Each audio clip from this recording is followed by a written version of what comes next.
It's that time of year again where the holiday set releases, and this year we're not getting a maximum gold product. We are instead getting magnificent Mavens, which, for lack of a better word, actually does look pretty magnificent when you take things into consideration. The set has some really good reprints, which we discussed in a previous video, as well as some really good new cards. Of course, the YuGiOh cards being, key components to the tier element strategy, which is as close to a tier 0 deck as we're going to get nowadays. So people are understandably excited and hyped for this product. Plus, it does come with sleeves, so that's actually a nice little bonus, even if the sleeves are not going to be the best play quality. You could definitely use them for extra deck and or double sleeving. But that's not what I want to talk about today. What I want to talk about today is the PHARAOH rare, which they have brought back. It was initially in King's Court. It was sort of met with kind of a universal meh. The cards, didn't look that great, and there were some secret rare versus ultra rare, I guess you could call them error printings or whatever, for the variations between the EU and the US. Overall, they were just considered kind of a flop, but it's back now, and I have to say they do look better. Of course, it's harder to say that without seeing it in person, so maybe we'll get lucky and pull one. But overall, to start, I am a little bit excited, and I'll tell you why. Let's jump into today's video.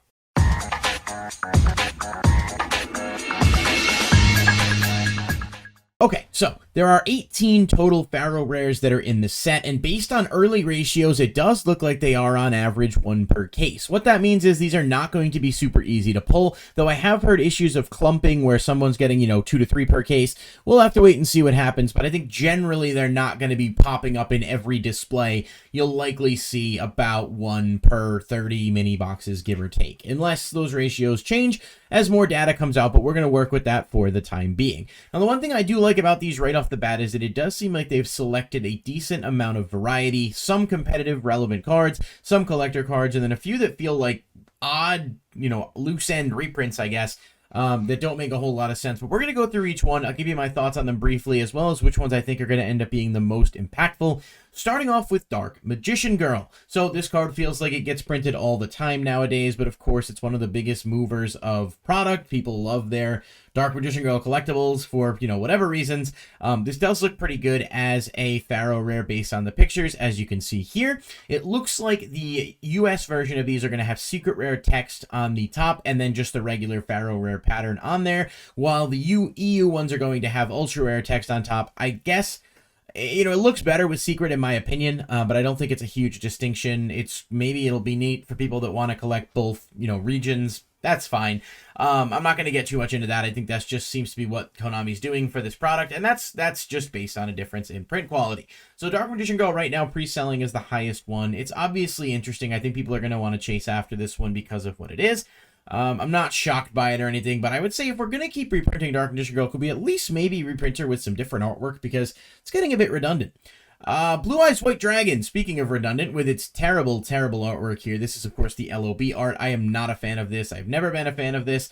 I understand that they recently reprinted the original SDK art in Ghost from the Past 2, so I wasn't expecting to see that again here. But Blue Eyes has so many different artworks to choose from. Again, if you're going to reprint him in here, at least give him something different. But a PHARAOH rare makes sense. He's one of the original DM era monsters. It's just kind of one of those things that I'm not shocked by them doing. It's just kind of like, really? Like, this is the direction that we're going in. So Blue Eyes White Dragon, again, one of the higher pre-selling as well. But I do think you'll likely see this one bottom out unless it turns out that they are really, incredibly hard to pull. It's just that, Blue Eyes has so many different collectible versions, from the DDS to the Ultimate Rare to the various Ghost Rares. I mean, there's plenty of different variants of Blue Eyes that you can get your hands on, so now there's just another. If you're a Blue Eyes collector, I suppose you definitely have something else to chase after and pick up, but this one for me is not a huge selling point. I know that it will draw some eyes. Now, Triple Tactics Talent is a big one. This is a really good card, of course, and it is reprinted in the set as a standard Ultra. Looks like that's going to make it affordable, hopefully. If you're someone who doesn't have them yet, you might be able to pick up a play set soon for what the price of one was out of the tins. 8 a piece, 24 bucks, give or take. That's not bad for a card that will always have some form of relevancy, even if it does come in and out of main decks in formats. So Tactics is definitely a higher end one to keep an eye on. I do think it's nice to have an alternate, but let's not forget this card also has a Starlight Rare version, so, it's not the top spot. Still, it's nice to see a rarity actually given to a card people are going to care about. Speaking of that, NECROVALLEY has one now, and obviously NECROVALLEY's highest printing is the Ultimate Rare, which is a very pretty penny at this point. NECROVALLEY extremely good against tier elements, but also ties in with the YuGiOh card, so this makes sense both as a reprint slash rarity upgrade, and as something, you know, making it more accessible to meta players. It does come ultra in the set as well, so it's not as though you're going to be paying a ton if you just need NECROVALLEYs to counter the meta. But again, this is going to be a desired card for sure for people that maybe don't have the ulti or don't want to shell out quite as much on the ulti, but are okay with spending a bit less on this.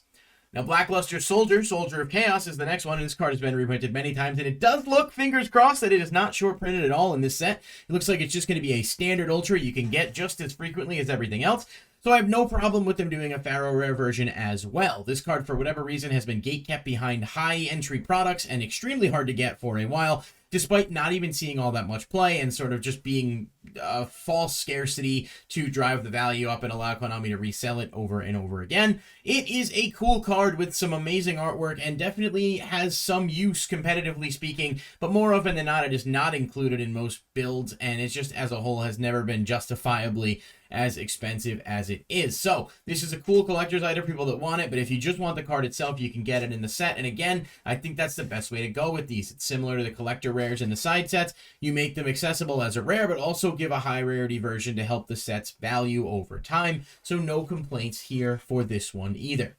All right, next up, Gravekeeper's Trap. I'm not going to say too much about this. It's a decent card. I guess it's just kind of playing into the Ishizu stuff, and maybe they didn't have slots to give all of the new Ishizu monsters that PHARAOH rare treatment, so you just pick one at random. It's fine. I won't waste too much time on it. It's a decent card as a whole, but I don't know. I think there might have been better choices.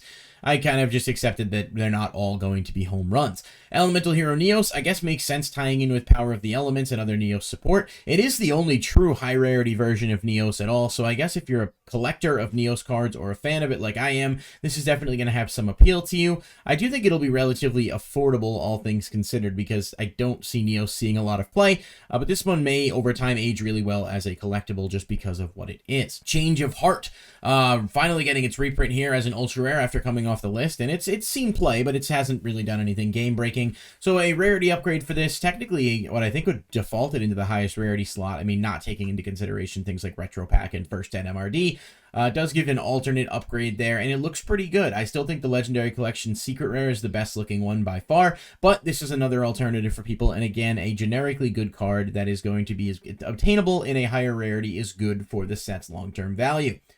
Red Eyes Black Dragon, again, the artwork, just not sure why we went with this one, but some people like it. This is another half-decent reprint, I guess. Red Eyes just got a Ghost Rare reprint as well, so they're double-dipping into that DM nostalgia, but it fits the theme of the set with the Ishizu cards, and again, at least it's, you know, a card that people will care about in some capacity. I just imagine that pulling the Red Eyes instead of pulling a different PHARAOH rare could be a little upsetting for people. The Seal of Orichalcos, very random. I haven't seen this card printed in a while. It might have been in the Dragons of Legend special edition, but I'm not sure. Neat enough. I mean, this card doesn't see play. This is purely a collector's item, I think, but it's not a bad-looking PHARAOH rare, all things considered. And it's at least it's a bit different from the usual reprints that we get when it comes to legacy/nostalgia stuff, so no huge complaints there.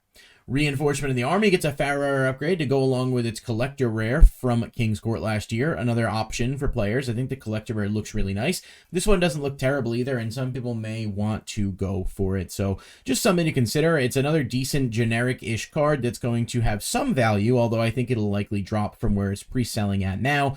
You could see a lot of shifting on the market with these cards because we have no idea where things are really going to settle in terms of value. Lightning Storm is an ultra rare in the set and does not appear to be short printed, which is great. That should really bring that card around $10 overall, which is awesome. But again, another rarity upgrade of this is nice. It's pre-selling around 100 for this version. I'm sure people will want it, but it's competing with the Starlight and the Collector Rare, and the OG Secret Rare technically. So there's a lot of different variety for Lightning Storm depending on what you want to play. This isn't bad overall though. A pretty good card and not a bad pull.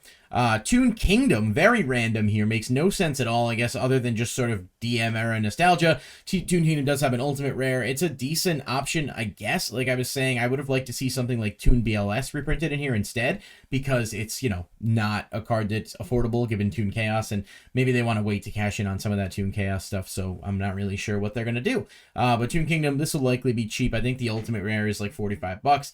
Who knows? We'll wait and see what happens and where people's preferences go. Again, some of these you're really going to want to see in person to make that judgment for yourself. Millennium Eyes Restrict, I like a lot. This card desperately needed a reprint, and thankfully is in the set as an Ultra, so we're happy about that. But another upgrade version for this, it's technically going to be the highest rarity, and people will likely want this. This card comes in and out of formats, and as long as Instant Fusion is legal, I do think this card is one to keep an eye on. So it's nice to see this get an upgrade, and yeah, I'm happy about this choice. Another meta-relevant card, or at least occasionally relevant card that people can go after, so pretty good there. Mirror Force as a Pharaoh rare looks really nice. It's one of my favorite by far. It looks very, very detailed. You can actually see the background. This is an iconic card. It doesn't see play anymore, but it's Mirror Force. It's always going to be relevant, and we don't get a ton of high rarity prints of this, so I won't complain much there. This is a good one, and I think it's definitely going to be one that could age well over time, if not at least make your binder look nice and fancy, so there's something to be said for that one. It's Mirror Force. Like, people are going to always love this card. It's always going to have some inherent collector's value, so I won't complain too much about it. Like I said, versus Blue Eyes, Red Eyes, DMG, which are just reprinted in as max rarity foil upgrades in everything nowadays, it feels like. I just think it's nice to see some love spread around to other products. Crystal Bond, you know, no one likes Crystal Beast more than me, but this card really didn't need to be in here. It could have been a collector's rare in something, or maybe even like, you know, random like upgrade somewhere else. I don't really know where you'd slot it in, so I guess there's not much of a choice. And obviously they're tying in with like Crystal Revenge later this month and the Crystal Beast structure deck. I like the card. It looks nice. It feels very random and does not fit with anything else in here. And I don't think this one's going to end up being super pricey at all. Gold Sarcophagus. This is going to be a big one. People are going to want this. And of course it fits the whole Pharaoh theme, and it's got the hieroglyphics on it. I do think this will end up being one of the surprise hits of the set in terms of value over time. Maybe not right away. I think some of the more relevant cards like TTT, Dark Magician Girl, and Lightning Storm will be up there first, but Gold Sark is one to keep an eye on, and a very welcome upgrade. So technically now the max rarity version of Gold Sark as well. And the True Name, which was the first leak that we saw, I mean, I can't really say this one does anything for me, but again, it's Pharaoh rare. It's the Pharaoh learning his name. This is purely like a lore thing, I think, and that's fine. It looks nice. It's decent, but this is not the one I'd want to pull, so I would be very disappointed about that. But that is all 18 of the Pharaoh rares, and just sort of my thoughts on them. I'm excited to get some of this set in and actually open it up for you guys, so let me know what you think is going to be the best Pharaoh rare hit out of here if we were to get one, what you're looking forward to, and if you've pulled any already or happen to get your hands on them, what have you pulled and what do you think? Let me know what you guys think in the comments down below. Like and subscribe if you haven't already, and I'll catch you in the next one.